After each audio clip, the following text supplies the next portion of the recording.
Okay, move out.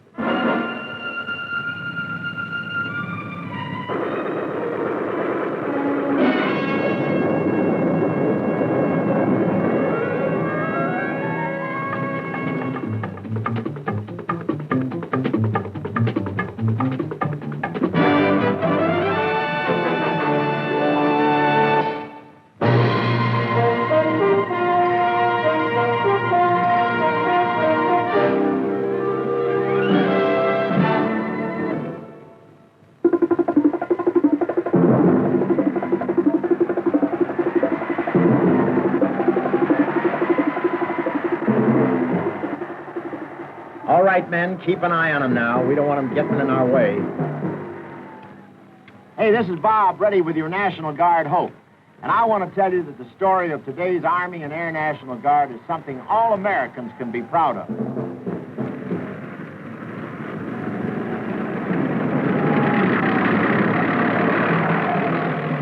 Okay, men, they're getting too close. Let them have it.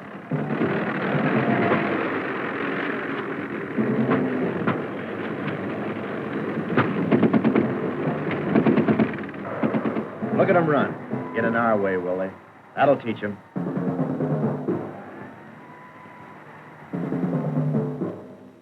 Is the coast clear?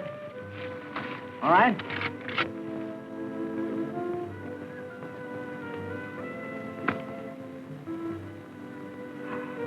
Thank you, men. Thank you. Hold it. Hold it, men. Hold it.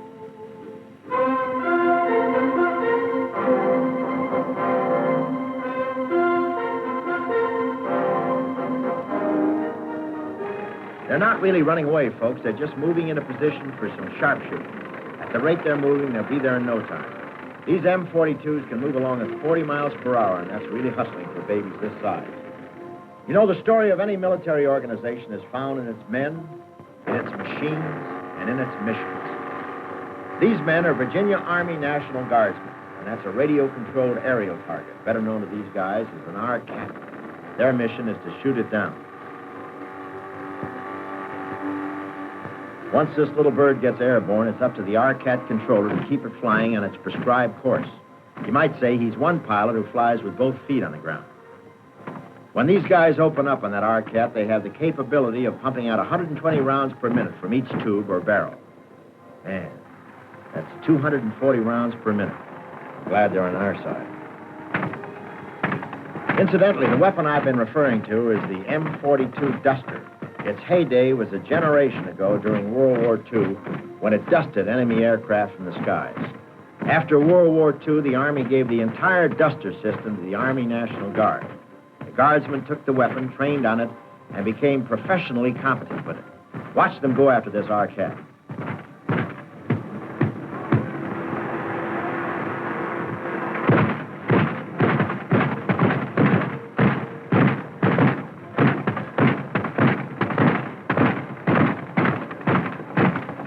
See what I mean? That's what I call coming in for a soft landing. Makes things a little softer in our pocketbooks, too.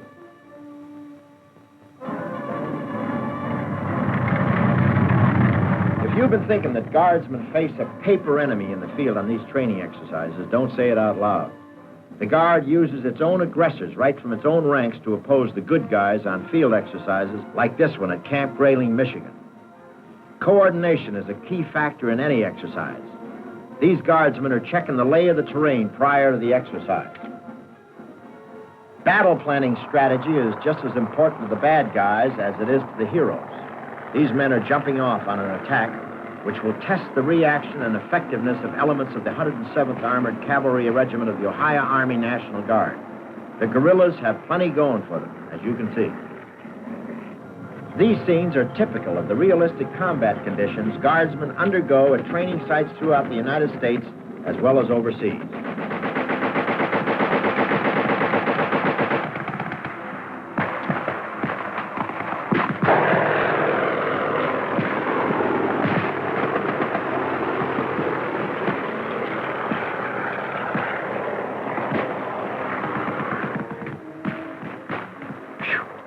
Things could get a little hot around here.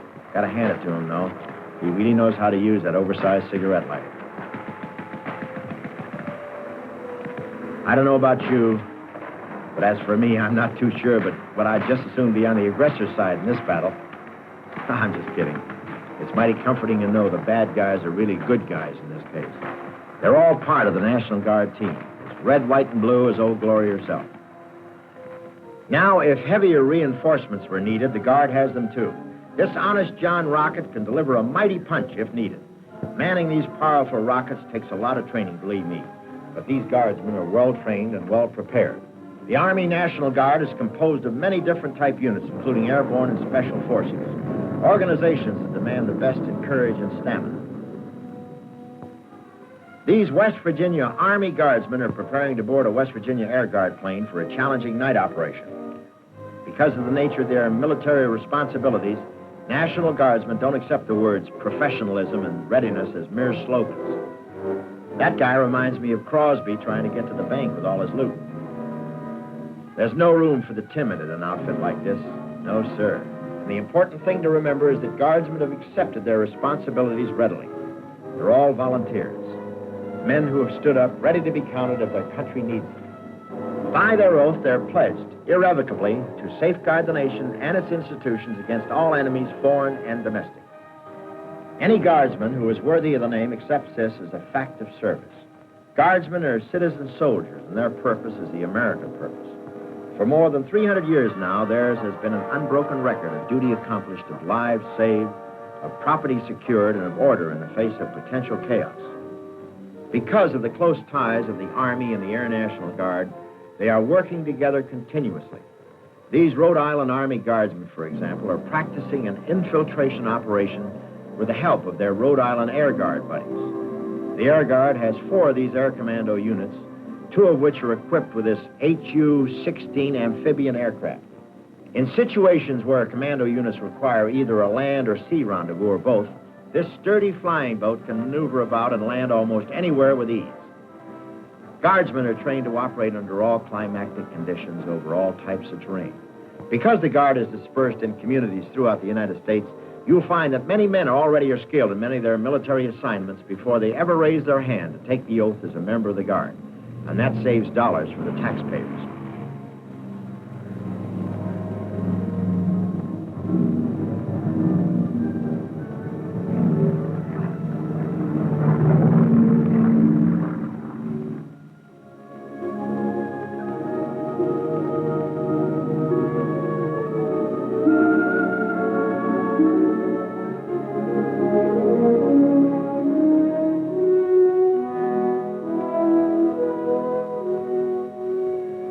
Natural wild surroundings of the West Yellowstone area set the scene for these Montana Special Forces Guardsmen as they work their way to the top of this barren outcropping.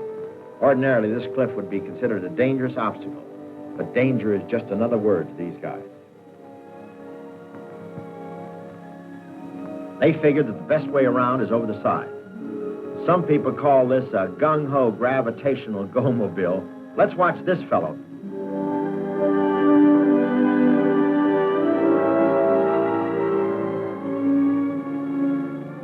Now, that wasn't bad. However, if you'd rather take the express route, man, that's what I'd call moving.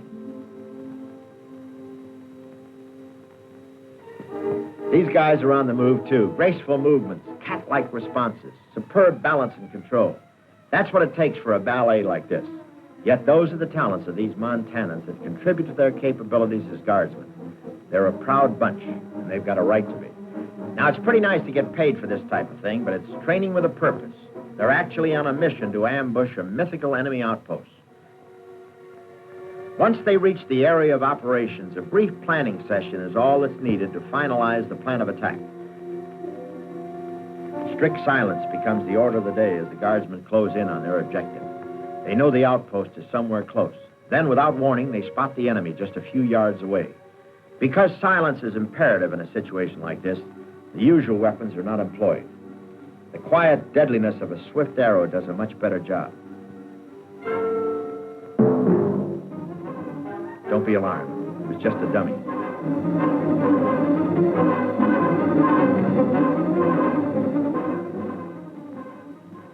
from the deep snows of Montana to the tropical beauty of Hawaii. That gives you some idea of the Guard's scope of geographical operations. They reach into Alaska and Puerto Rico, too. These Hawaii Guardsmen are on a routine patrol in an exercise that will eventually bring aerial support from mainland Air Guard units.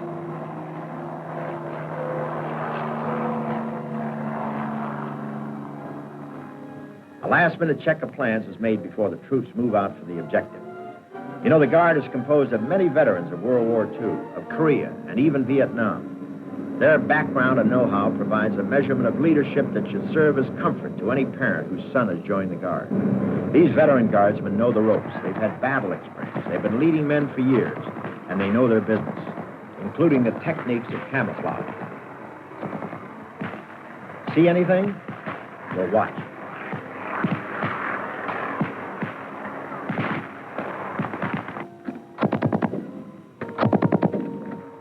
You hear a lot about mortar fire in Vietnam. Well, this is what a mortar looks like.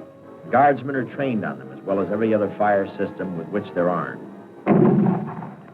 Here's a grenade launcher. It's an accurate little weapon. Just watch. Bullseye. And if you really want to clobber a target, grab one of these 106mm recoilless rifles. These Guardsmen operate this weapon with perfection.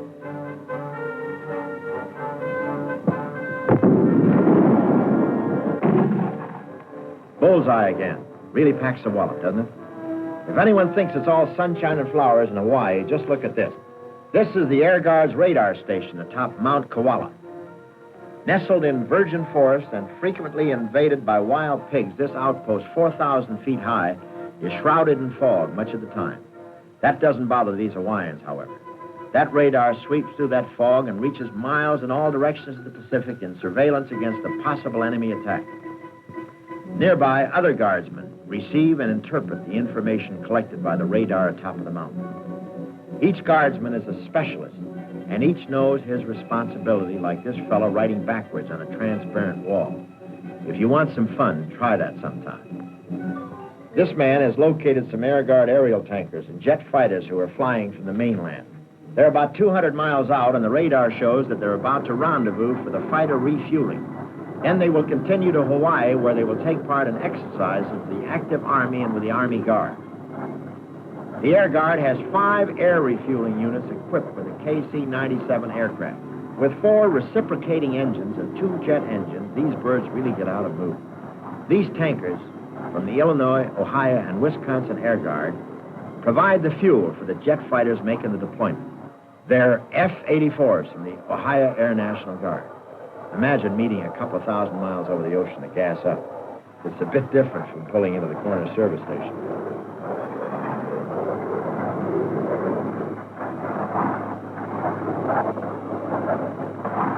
This refueling capability within the Guard makes it possible for the Guard's fighter units to deploy anywhere in the world in a matter of hours.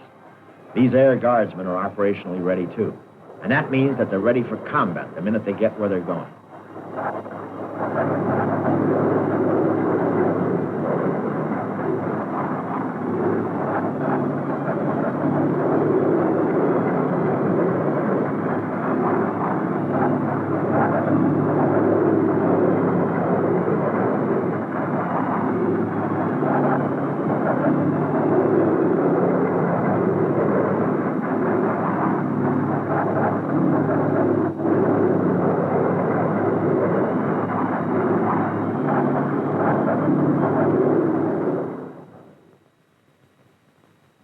After landing at Hickam Air Force Base, the Guardsmen prepare to launch a mission to the island of Hawaii. They get a thorough briefing on their mission and pinpoint the target areas. These are your citizen airmen. These air crews meet the same standards as the active Air Force air crews do. They do not ask, nor do they receive any credit for performing their roles as part-time airmen.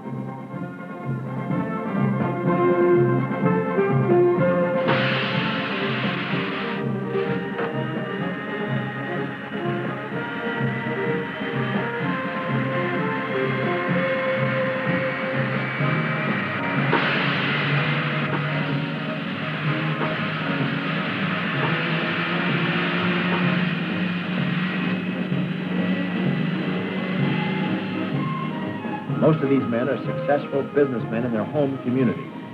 And the National Guard believes that it is highly unlikely that a citizen soldier or citizen airman would demonstrate qualities as a soldier or airman that he does not possess as a citizen.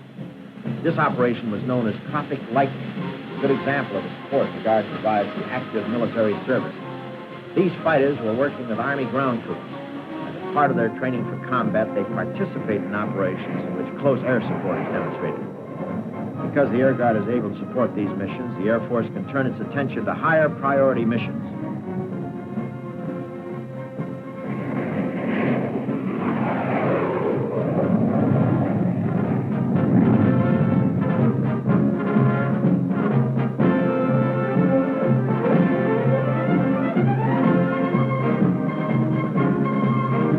Trained for all combat tactics, these fighter pilots carry out airstrikes with speed and efficiency.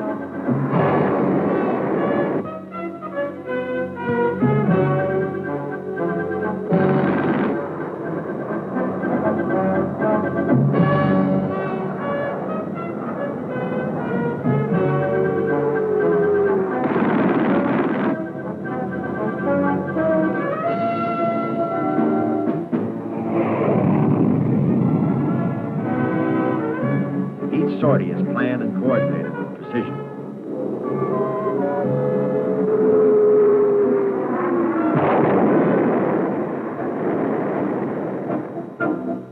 The Guard works closely with other services, too.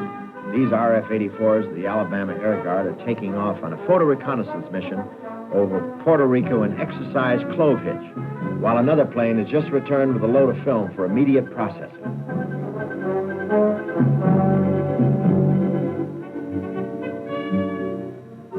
Clove hitch was a massive operation in the Caribbean involving all the services. Air Guard jet fighters, reconnaissance aircraft, and aerial tankers joined these Navy men from the aircraft carrier Forrestal, proving once again that teamwork among the services provides the background for effective defense whenever and wherever needed.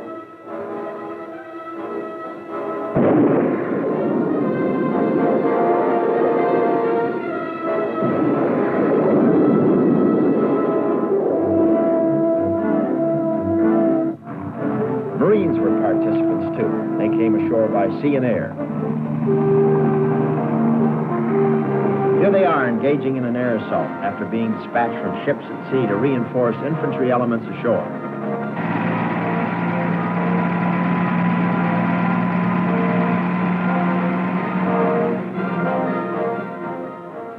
All Guardsmen swear allegiance to the state and to the nation.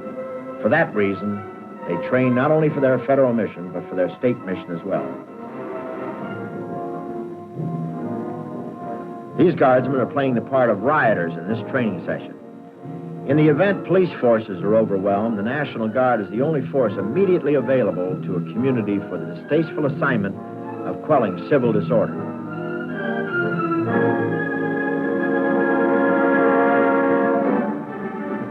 But the Guard has had to face the real thing on many occasions lately. In most cases, folks have recognized the unpleasantness of the duty, and they've accepted the Guard as a force for the preservation of law and order. Whether you're young or old, however, facing a shouting mob or a lurking sniper calls for the highest degree of discipline. This is what the Guardsmen faced in Cicero, Illinois, when demonstrators marched.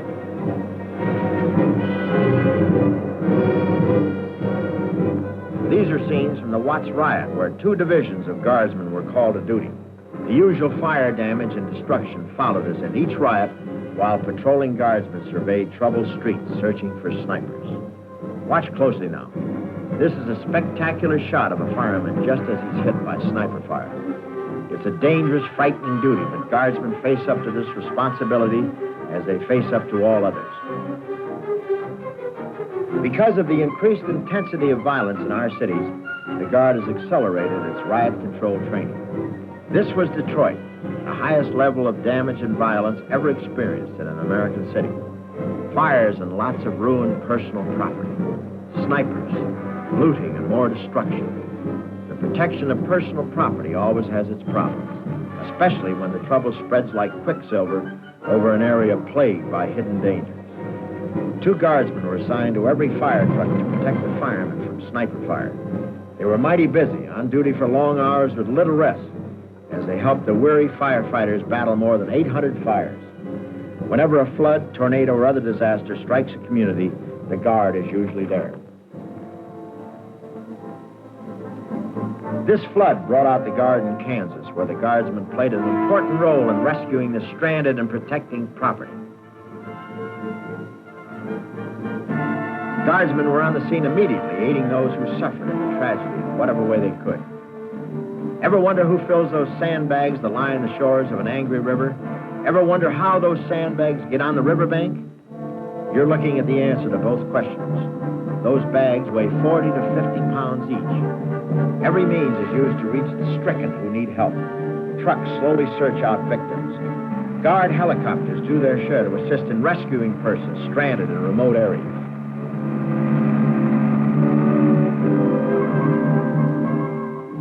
Few tragedies strike with more fury than a howling tornado. This one leveled half of Oak Lawn, Illinois. 50 lives were lost during this freak of nature. Guardsmen were on the job immediately, searching debris, helping out the wounded, assisting firemen fighting fires, and restoring power and communications. This school was all but demolished. Shattered ruins offer mute resistance to the presence of patrolling guardsmen, alert to the possibility of looters. Because the Guard plays a vital role in providing medical assistance in these disasters, nurses are a necessary part of both the Army and Air National Guard. The Air Guard flies many aeromedical missions for the Air Force, and its aeromedical personnel have comforted many victims of the Vietnam War.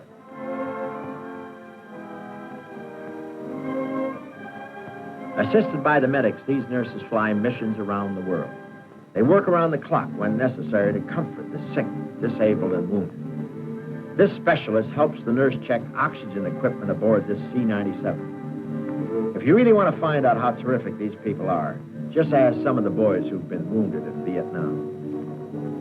This is Captain Betty Aiken, the Tennessee Air National Guard. She's made more than 23 trips to Vietnam. Here she administers aid to an air-evacuated patient. Air Guard nurses receive specialized training so they can meet in-flight emergencies.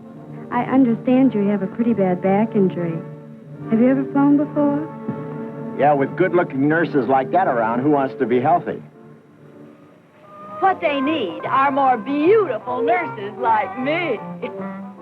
Yeah, we save your kind for us taxpayers. Much has been said and written concerning the tradition and heritage of the National Guard. Throughout its long history, the Guard has always attracted men of the highest caliber, many of whom gone on to become great leaders and respected figures of prominence in the world. For example, George Washington, one of our early militiamen. Others make an impressive list. Here are just a few. Abraham Lincoln. Yes, sir. Old Honest Abe. Our 16th president. He started with the militia in 1832 and became a captain with the 4th Regiment of the Illinois Volunteers. Harry S. Truman, our 33rd president, served as a World War I artillery officer commanding Battery D of the 135th Field Artillery, Missouri National Guard. Charles A. Lindbergh, hero of the aviation world, who won fame in the first solo flight over the Atlantic Ocean in 1927. Lindy's military career began in the 110th Observation Squadron, Missouri National Guard. He was granted leave to make his flight. General Earl G. Wheeler, the top military man in the United States as chairman of the Joint Chiefs of Staff, began his military service as a member of the District of Columbia Army National Guard. General Curtis LeMay, former Chief of Staff of the Air Force, he started his illustrious career in the Ohio Army National Guard as an artilleryman. Brigadier General Charles W. Sweeney, Deputy Chief of Staff for Air, Massachusetts Air National Guard. He piloted the B-29 that dropped the second atomic bomb on Japan. Its target, Nagasaki. Brigadier General Joseph J. Foss, South Dakota Air National Guard, former governor of that state, a top ace who won the Medal of Honor in World War II. Captain Larry B. Mason, a veteran of Vietnam who joined the Michigan Air National Guard, awarded the Air Force Cross for extraordinary heroism in Vietnam. While attacking an enemy target, his B-57 tactical jet bomber was hit repeatedly.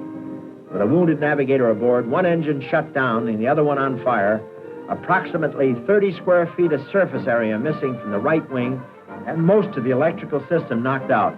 This young pilot nursed his plane to a safe landing in friendly territory. The Guard also numbers prominent figures in the fields of entertainment and sports among those in its ranks. Here is Bobby Rydell, popular singing and recording star, seen here performing at the Caribe Hilton in San Juan, Puerto Rico. Bobby is a specialist 4th class in the Pennsylvania Army National Guard. Bob Hayes, teammate of Lily's with the Cowboys, all-pro offensive flanker, member of the Texas Army National Guard. He's known as the world's fastest unit, and you can see why.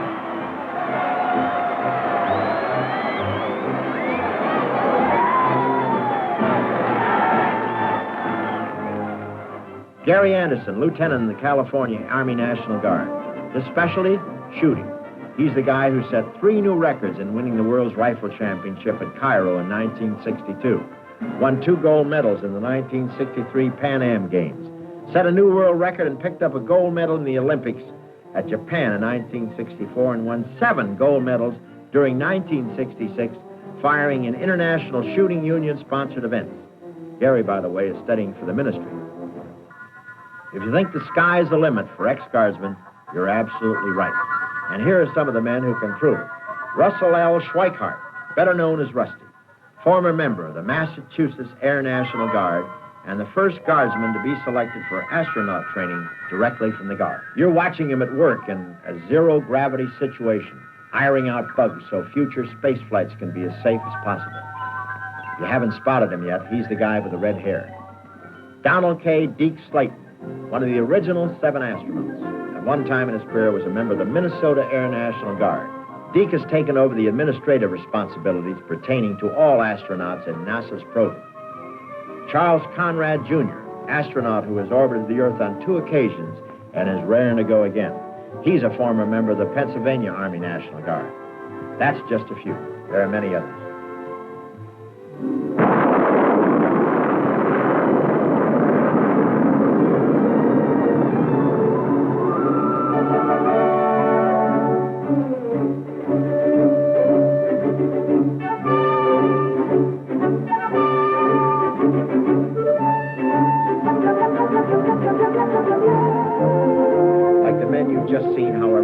Guardsmen represent a cross-section of the community. In reality, the Guard is the community. That's why it's an organization you can count on. The chairman of the Joint Chiefs of Staff, General Earl Wheeler, once characterized the Guard by saying, "From my long association with the National Guard, I've arrived at 2 conclusions. First, as a military organization, it is consistently better than the material with which it is equipped. Second, when the chips are down, the Guard surmounts whatever obstacles confront it and gets the job done." Well, the Guard's been that way for more than 330 years now. That's right, 330 years. Its past has been one of glory and accomplishment. But like that Saturn rocket, it has a long way to go. It'll reach higher and higher achievements in the future. This, then, is really not the end. It's just a beginning.